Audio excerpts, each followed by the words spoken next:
అత్తయ్య, అప్పుడు ఇక్కడ ఉండటం మీకు చాలా కష్టమై ఉండొచ్చు కదా? ఆహా!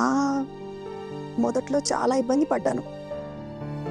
ఈ ఇంటి ఆచారాలు చాలా కఠినంగా ఉండేవి. ఇంకా మా అత్తగారు కఠినంగా ఉండేవారు. ఎప్పుడు డబ్బులు ఆదా చేసే విషయాలే మాట్లాడేవారు. మెల్లగా ఆ అలవాటు నాకు వచ్చేసింది. నీకు తెలుసా, నేను ఎప్పుడు పుట్టింటికి వెళ్ళినా మా నాన్న నన్ను అడిగేవారు, ఏమ్మా దుర్గా, నీ అత్తగారింట్లో సరిగ్గా తిండి పెట్టట్లేదా? మా పుట్టింట్లో చాలా పెద్ద చెరువు ఉండేది. మా నాన్న అక్కడి నుంచి చేపలు పట్టుకుని ఇంటికి తెచ్చేవారు. మా అమ్మ, పిన్ని వాటిని బాగా వండి వేయించి నాకు బలవంతంగా కడుపు నిండా తినిపించేవారు. స్వీట్లు, పాయసం, మిఠాయిలు ఇలా కంచంలో అందంగా పెట్టేవారు. అమ్మ నాన్నలు బాగా గుర్తొస్తున్నారు. నీకు తెలుసా, నేను మా నాన్న కళ్ళల్లో వెలుగులా ఉండేదాన్ని. ఈ దుర్గా అనే పేరుంది చూడు, అది మా నాన్నే నాకు పెట్టారు. దుర్గా చాలా ప్రేమగా పిలిచేవారు. మొత్తం మారిపోయింది, అంతా ముక్కలైపోయింది. ఇప్పుడు కేవలం జ్ఞాపకాలు మాత్రమే మిగిలాయి. మా నాన్న కూడా అచ్చం అలాగే ఉండేవారు. మా నాన్న నన్ను వదిలి అన్నం కూడా తినేవారు కాదు. నాకు జ్వరం వస్తే చాలు నాన్న అన్నం మానేసేవారు. మా నాన్న అనేవారు, నా కూతురు ఎక్కడ అడుగు పెడితే అక్కడ లక్ష్మీదేవి కొలువైందని. ఒకవేళ మా నాన్న బ్రతికుంటేనా ఆయన్ని అడిగేదాన్ని. ఆయన చెప్పింది తలక్రిందులైంది. నా తలరాత వల్లే నేను కుడక్షనిగా మారిపోయాను. ఒకవేళ ఆయన బతుకుంటేనా ఆయన అడిగేదాన్ని, అసలు నాలో ఆయన ఏం చూశారు అని. అది మరెవరికి కనిపించడం లేదు.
దుర్గా,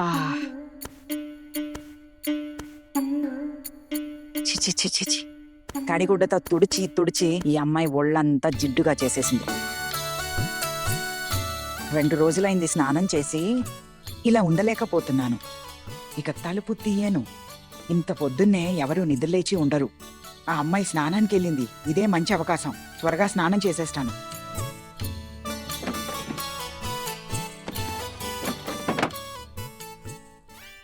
ఆహనా, అక్క, టిఫిన్ లో ఏం తింటారు? అక్క, పాలు, పేలాలు, ఇంకా అరటి పండిస్తున్నాను. పెళ్ళై ఇన్నేళ్ళయింది నేను ఈ ఇంటికొచ్చి. కానీ అత్తయ్య ఇలా మంచం మీద పడి ఉండటం మేమెప్పుడూ చూడలేదు. అసలు నాకు అర్థం కావడం లేదక్క. ఆ రోజు అక్కడ నీళ్లు ఎవరు పోసారు? ఒక మాట చెప్పన చిన్నక్క, అక్కడ నేను చూసినప్పుడు అసలు నీళ్లే లేవు. అత్తయ్య మామూలుగానే కాలు జారి పడిపోయారేమో. సరే, నువ్వు త్వరగా అత్తయ్యకి టిఫిన్ తీసుకువెళ్ళు, ఆలస్యం అవుతోంది.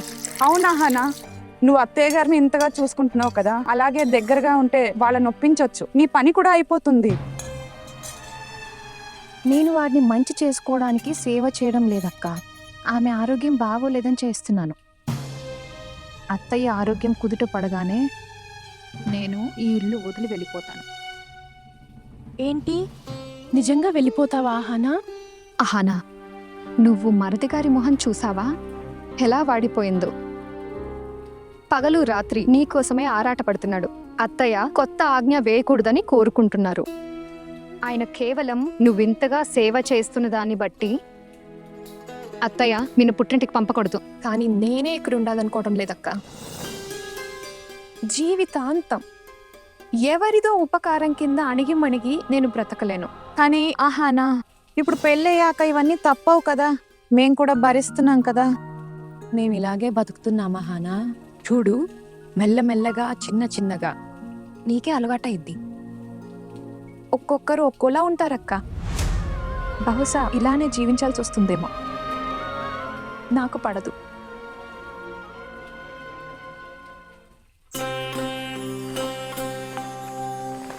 త్వరగా నీళ్లు తుడిచేసి కప్పు పెట్టుకుంటాను.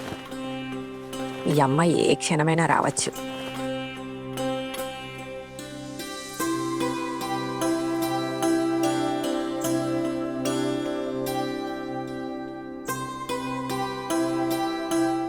ఆహనా, నీ పుట్టింటి పరిస్థితి నాకంటే నీకే బాగా తెలుసు. నీ గురించి కాదు, మీ అమ్మ గురించి ఆలోచించు. నువ్వు ఇలానే ఇంటి నుంచి వెళ్ళిపోతే ఆమె పరిస్థితి ఏమవుతుంది? అంతకంటే ఎక్కువ ఏం జరుగుతుందక్క? తల్లి కూతుళ్ళం ఆకలితో చస్తాం. చాలు నోరు మూయి, ఏదేదో పిచ్చిగా మాట్లాడుకో. ఇవ్వు కూరగాయలు. చాలా భయంగా ఉంది. నిశ్శబ్దంగానే ఉన్నానక్క. ఇంకొన్ని రోజుల్లో నిశ్శబ్దంగా ఈ ఇల్లు వదిలి వెళ్ళిపోతాను. అప్పుడు కొత్త కోడలు వస్తుంది కదా, అప్పుడు మీరు ఆమెతో కలిసి హాయిగా కాపురం చేసుకోండి. కొత్త కోడలంటే ఎందుకు? నీ మరిది గారు రెండో పెళ్లి చేసుకోరా ఏంటి? అయినా అమ్మాయి మాట ఎప్పుడో చెప్పేశారు. విడాకులు లేకుండా పెళ్లి ఎలా జరుగుతుంది? అహానా, ఇవన్నీ అంత సులభం కాదు. సోనా అక్క, ఈ రోజుల్లో విడాకులు తీసుకోవడం పెద్ద విషయం కాదు. మ్యూచువల్ డివోర్స్ అంటే ఇద్దరికీ ఇష్టం ఉంటే విడాకులు తీసుకోవచ్చు. ఒక్క రోజులోనే కాగితాల పని అంతా అయిపోతుంది. ఏంటహనా ఇలా మాట్లాడుతున్నావు? పెళ్ళి అంటే 7 జన్మల బంధం. ఇలాంటి చిన్న విషయాలకు విడిపోదు. ఇంకో మాట, మరిది గారైతే నీకెప్పటికీ విడాకులు ఇవ్వరు. ఇస్తారక్క, ఆయన మాత్రం ఇంకేం చేయగలరు? అరే ఆహానా, అలా కాదు. అర్జున్ మరిది చాలా మంచివారు, మంచి మనసున్న మనిషి. ఆయన అలాంటి వారు కాదు. ఆయన నిన్ను చాలా ఇష్టపడుతున్నారు, చాలా ప్రేమిస్తున్నారు. నీకు తెలుసా, అర్జున్ మరిది నీలాగా కఠినమైన వారు కాదు. ఆయన మనసు చాలా సున్నితమైనది, అర్థం చేసుకో.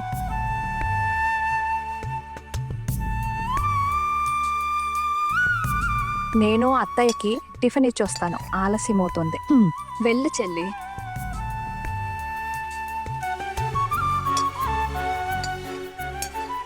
నాకు వీళ్ళ ఇద్దరిని చూస్తుంటే చాలా బాధగా ఉందక్క.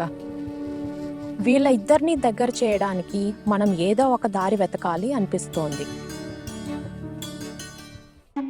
అబ్బా, స్నానం చేస్తే ఎంత హాయిగా ఉందో. శాంతి శాంతి. దేవుడా, ఈ అమ్మాయి ఇంకా ఇటు రాలేదు. ఇంకొద్దిసేపు ఇలాగే ఉండనివ్వు. హే అమ్మా, లేకపోతే రాగానే 100 ప్రశ్నలు మొదలు పెడుతుంది. మీరెలా నిలబడ్డారు? బాత్రూమ్ వరకు ఎలా వెళ్ళారు? స్నానం ఎలా చేశారు? చీర ఎలా కట్టుకున్నారు? అమ్మో, ఇది ఇంకేమేం అరుగుతుందేమో. ఇది అసలు బాగుడుకాయ. దీన్ని ఎవరూ మార్చలేరు. నేను ఒక పని చేస్తాను. నేను తయారై దుప్పటి కప్పుకుని పడుకుంటాను. దాన్ని నా దగ్గరికి రానివ్వను. అప్పుడు మసాజ్ ప్రసక్తే ఉన్నదు. పద, వెళ్ళి పడుకుంటాను. అత్తయ్య,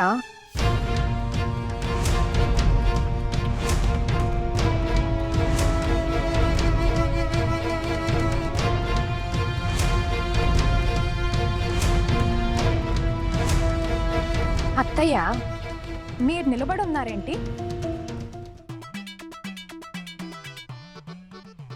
హే అమ్మా, అదే బాత్రూమ్ వెళ్ళాల్సి వచ్చింది, అందుకే కర్ర సాయంతో ఎలాగోలా వెళ్ళాను. నువ్వు లేవు కదా, మరేం చేయను. అత్తయ్య, మీరు నన్ను పిలవాల్సింది ఇలా ఎందుకు నిలబడ్డారు? మీ దగ్గర బెల్ ఉంది కదా, కనీసం అదైనా కొట్టాల్సింది. అరే పర్వాలేదులే, ఇవన్నీ వదిలే. మిమ్మల్ని కూర్చోబెడతాను.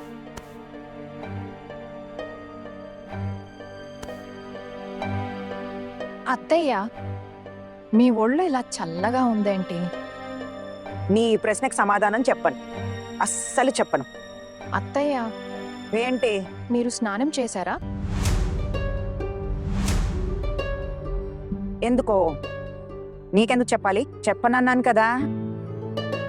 మరి నువ్వెవరు నన్ను ఇలాంటి ప్రశ్నలు అడగటానికి? అర్థమైంది. ఏం అర్థమైంది? ఏయ్, మనసులోనే అలా ఎందుకు నవ్వుతున్నావు? ఏం లేదత్తయ్య, అది మీకోసం టిఫిన్ తీసుకొచ్చాను. సరే. ఓ అమ్మో, ఇది అమ్మో. అత్తయ్య, అత్తయ్య, ఏంటే? అది మీకు కుడివైపు నడుంకి కదా దెబ్బ తగిలింది, ఎడంవైపు కాదు కదా? నా ఒంట్లో ఎక్కడ నొప్పి ఉందో నీకెలా తెలుస్తుంది? ఆ? నువ్వేమైనా డాక్టర్వా? అమ్మా, నిన్ననే కదా మనకి కన్ఫ్యూజన్ వచ్చింది, కుడివైపు దెబ్బ తగిలిందా లేక ఎడమవైపా అని. తర్వాత కదా కుడివైపే అని తేలింది. సరే, ఇవన్నీ వదిలేయండి అమ్మా, మీరు కూర్చోండి, నేను మీకు టిఫిన్ తినిపిస్తాను. సరే సరే, ఇక్కడ పెట్టావు కదా, ఇంకా నువ్వు ఇక్కడి నుంచి వెళ్ళు. వెళ్ళిపోవాలా? నేను మీ దగ్గరే ఉండాలమ్మా. అరే, ఉండాల్సిన అవసరం లేదని చెప్పాను కదా, వినిపించలేదా నీకు? ఎన్నిసార్లు చెప్పాలి నీకు?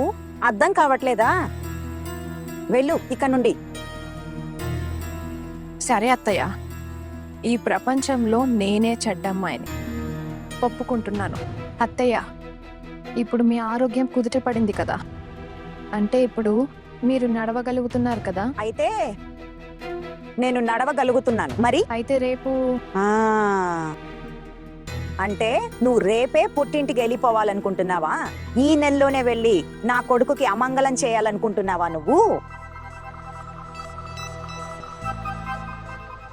నేను ఇక్కడ ఉండడం వల్ల కూడా అమంగళమే జరుగుతోంది కదా అత్తయ్య. చూడండి, నేను వెళ్ళిపోతే మీ కొడుకు జాతకమే మారిపోతుంది. ఇన్ని మాటలు అవసరం లేదు.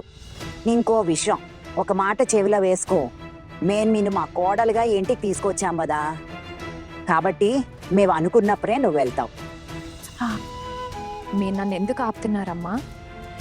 నా స్వార్థం కోసం, నా కొడుకు బావు కోసం.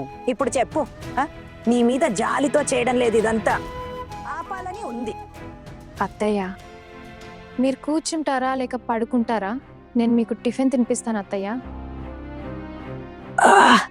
నేను వెళ్ళి పడుకుంటాను. రండి, జాగ్రత్తగా.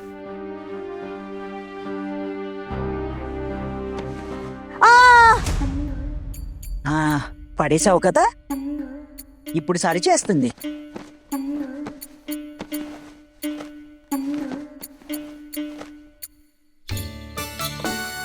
నేను దీన్ని ఆపటానికే ఈ నాటకం ఆడానని ఈ అమ్మాయికి ఇప్పటికి అర్థమై ఉంటుంది. ఈ విషయం అందరికీ చెప్తే ఏమవుతుందో. అరే, నేనేం చెప్తున్నానంటే, నిన్న రాత్రి నువ్వు ఒక మందిచ్చావు కదా, దానివల్ల చాలా ఉపశమనం కలిగింది, నొప్పి కూడా తగ్గింది. రాత్రి పడుకునే ముందు వేశాను కదా, చూడు, ఈ రోజు నడవగలుగుతున్నాను కూడా. బహుశా అందుకే మీకు ఏ వైపు నొప్పి ఉందో మర్చిపోతున్నారేమో, కుడివైపా లేక ఎడమవైపా అని. నా ఎడమ వైపు నొప్పిగా ఉంది. నీకన్నీ తెలుసా ఏంటి? నోరు మూసుకుని ఉండటం రాదు నీకు. అత్తయ్య, నోరు తెరవండి.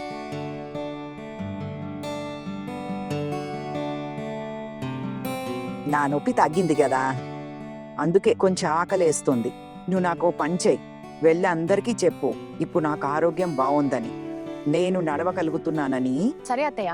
హే మీను, నువ్వు వెళ్ళి ఏం చెప్తావు? నా ఆరోగ్యం బాగుంది కాబట్టి ఇప్పుడు నేను నడవగలుగుతున్నాను. అమ్మో అమ్మో. మీరు ప్రశాంతంగా కూర్చోండి, ఇల్లంతా బానే ఉంది. మీరు ఒక 2 రోజులు విశ్రాంతి తీసుకుంటే ఇంట్లో గందరగోళం ఉండదు. అయినా కూడా మీరు ఈ ఇంట్లో అందరికీ అన్నీ నేర్పించారు కదా, మీరు అస్సలు టెన్షన్ పడాల్సిన అవసరం లేదు. మీరు ఇది తినండి.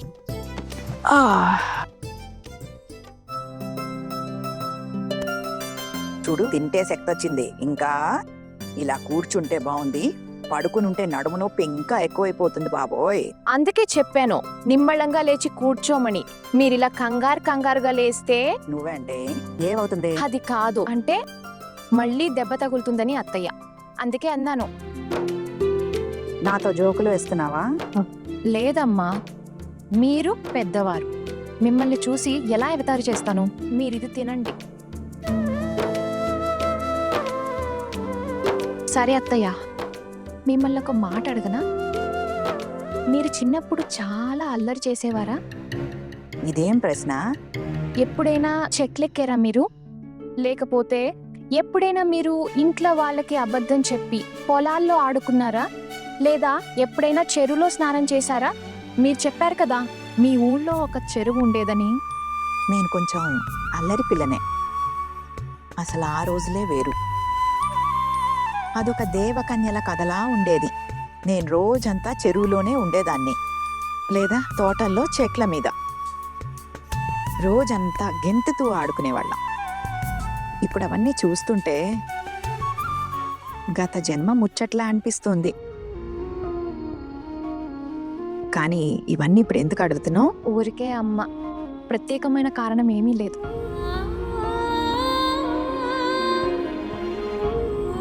ఏమైంది అత్తయ్య? ఏమీ లేదు. నాకు నా ఇల్లు బాగా గుర్తొస్తుంది. అంతా కళ్ళ ముందు కదులుతున్నట్టుంది. మా ఇంట్లో ఎప్పుడూ సందడిగా ఉండేది. అంతమంది జనం, అమ్మ, నాన్న, పిన్ని, అత్త, బాబాయ్, ఇంకా అన్నదమ్ములు, అక్కా చెల్లెలతో కలిసి ఎంత అల్లరి చేసేదాన్నో, ఎంత సరదాగా ఉండేదో. అంతే, అందరూ గుర్తొచ్చారు.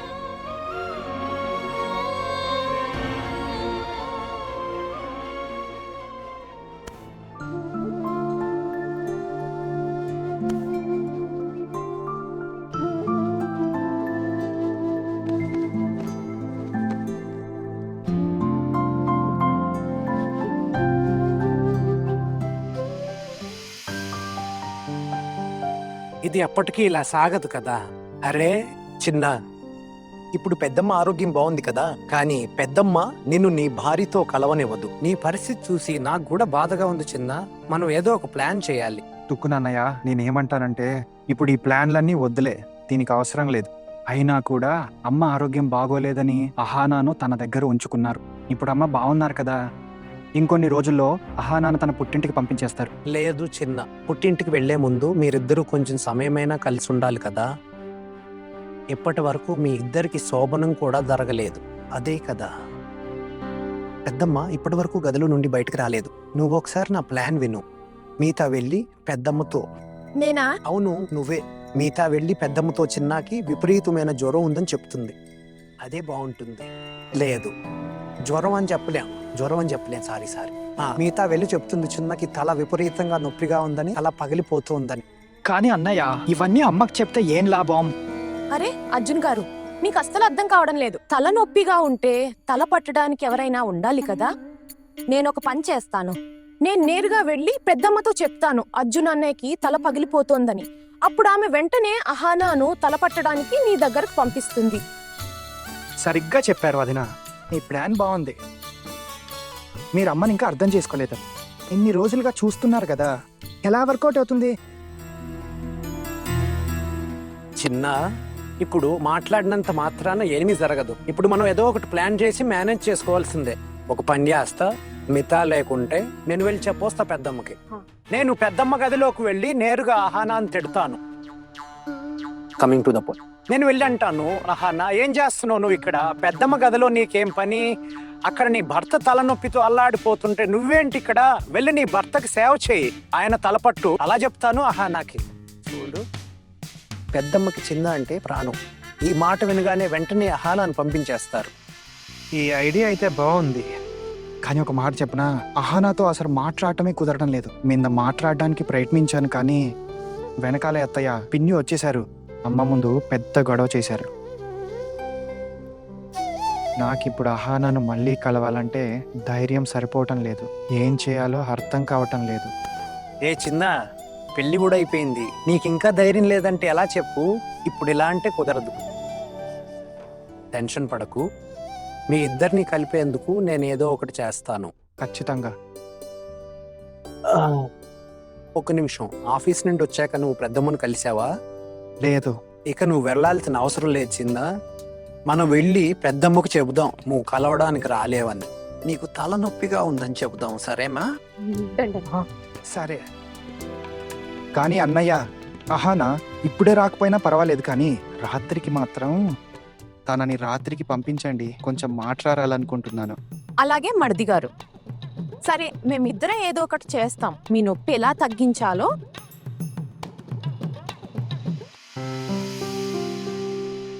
అమ్మా,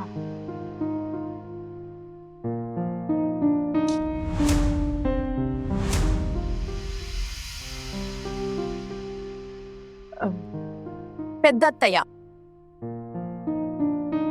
నేను లోపలికి రావచ్చా? ఏం కావాలి? వాహ్ పెద్దత్తయ్య, ఈరోజు మిమ్మల్ని ఇలా కూర్చుని చూస్తుంటే చాలా ఆనందంగా ఉంది.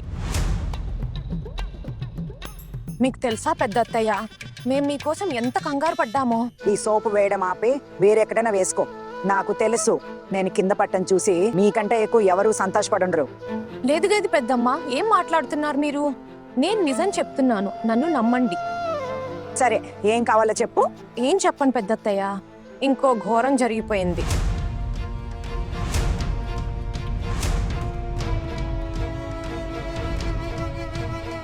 అవునా?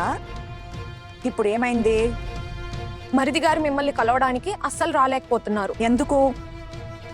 చిన్నాకేమైంది? ఆఫీస్ నుండే ఆరోగ్యం పాడు చేసుకుని వచ్చారు. ఏంటి? అకస్మాత్తుగా వాడికేమైంది? ఆగు, నేను వెళ్ళి చూస్తాను. నెమ్మదిగా, అంత కంగారు పడకండి. కుడివైపు కాకపోయినా ఎడమ వైపు మీకు నొప్పి ఉంది కదా, కాబట్టి మెల్లగా లేవండి. చిన్న, ఆరోగ్యం గురించి వినగానే భయం వేసి నొప్పి కూడా మర్చిపోయాను. లేదు లేదు పెద్దత్తయ్య, మీరు అస్సలు చింతించకండి. నేను చెప్పేది ఏంటంటే, మరిది గారికి విపరీతమైన తలనొప్పి వస్తుంది. అంతేకాకుండా ఆయన ఒళ్ళు కూడా నొప్పులుగా ఉంది. కానీ పెద్దమ్మ, మీరు ఈ స్థితిలో నడవకండి. అనే వినో, చిన్నాకి జ్వరం ఏం లేదు కదా? జ్వరం లేదు, జ్వరం లేదు, కానీ తలనొప్పితో చాలా ఇబ్బంది పడుతున్నారు. కానీ మీరు టెన్షన్ పడకండి. మీ అబ్బాయికి ఆయన మందిచ్చి పడుకోమని చెప్పారు. ఒక 2-3 గంటలు విశ్రాంతి తీసుకుంటే అంతా బాగుంటుంది. కానీ నా మనసు వినడం లేదు. నేను వెళ్ళి ఒకసారి చూసొస్తానుండు. అమ్మా, కానీ మీరెలా వెళ్తారు? పెద్దమ్మా, టుకున్, నువ్వు మందిచ్చావు కదా, నా చోట ఎలా ఉన్నాడు? అడగండి పెద్దమ్మ, ఎక్కడి నుంచి ఆరోగ్యం పాడు చేసుకుని వచ్చాడో ఏమో. ఇప్పుడే మీరు కొంచెం కుదుట పడ్డారు. ఇప్పుడు చిన్న,